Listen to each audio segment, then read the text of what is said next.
बिस्मिल्लाहिर्रहमानिर्रहीम। मैं ग़ुलाम मोहम्मद। अस्सलाम वालेकुम।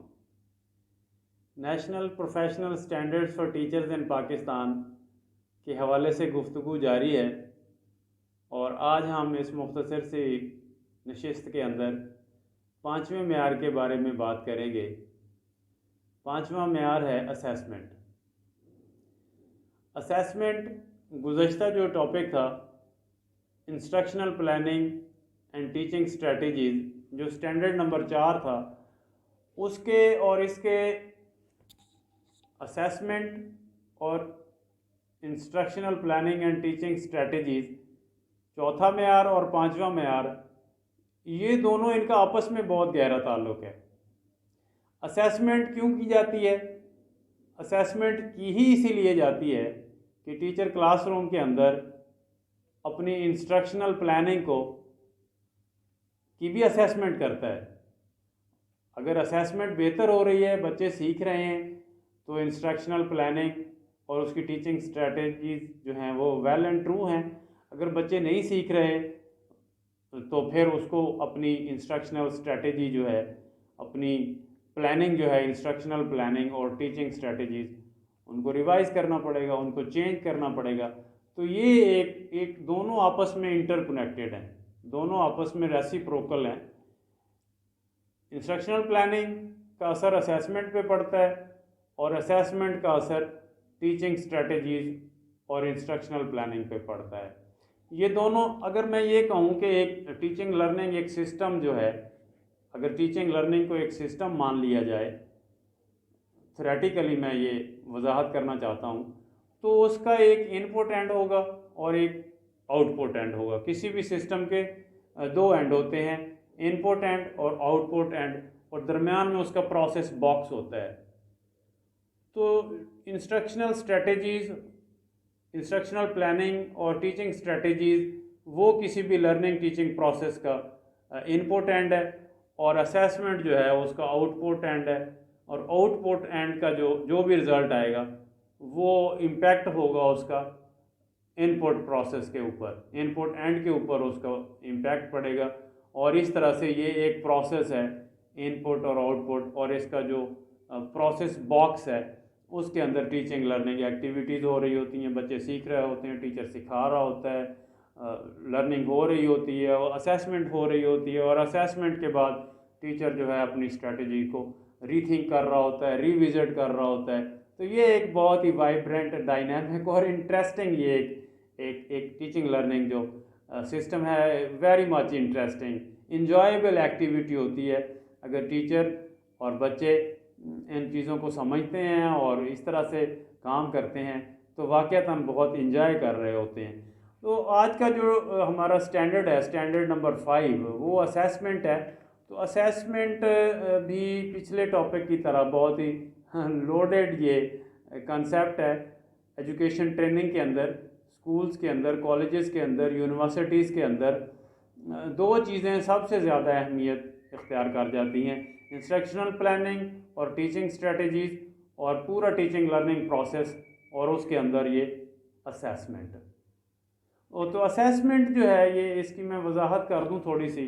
पहले तो मैं पिछली 4 नशिस्तों में भी ये बात हुई है कि पाकिस्तान के अंदर असातिज़ा के हवाले से जो पेशा वराना कौमी मेयारात हैं उनको जांचने के 10 मेयारात हैं और हर मेयार को जांचने के 3 पहलू हैं। पहला ये कि उस मेयार के बारे में, उस स्टैंडर्ड के बारे में, के बारे में जो, जैसा कि आज असेसमेंट है, इसके बारे में टीचर का नॉलेज और अंडरस्टैंडिंग कितनी है, यानी कि टीचर खुद इसके बारे में कितना नॉलेज रखता है, कितनी अंडरस्टैंडिंग रखता है। और फिर दूसरा ये कि वो इसको वैल्यू कितनी देता है, डिस्पोजिशन क्या है, वो इसको प्रैक्टिस में लेके आता है, वो इसको वैल्यू देता है, या सिर्फ उसके पास नॉलेज है, वो इसको वैल्यू ही नहीं देता। और तीसरा पहलू ये है कि वो इस हवाले से उसकी परफॉर्मेंस और स्किल्स क्या हैं। तो इस तरह से हम आज के इस मेयार को भी, असेसमेंट को भी, इन तीनों पहलुओं से परखने की कोशिश करेंगे और इस हवाले से अंडरस्टैंडिंग देने की मैं कोशिश करूँगा, वजाहत करने की कोशिश करूँगा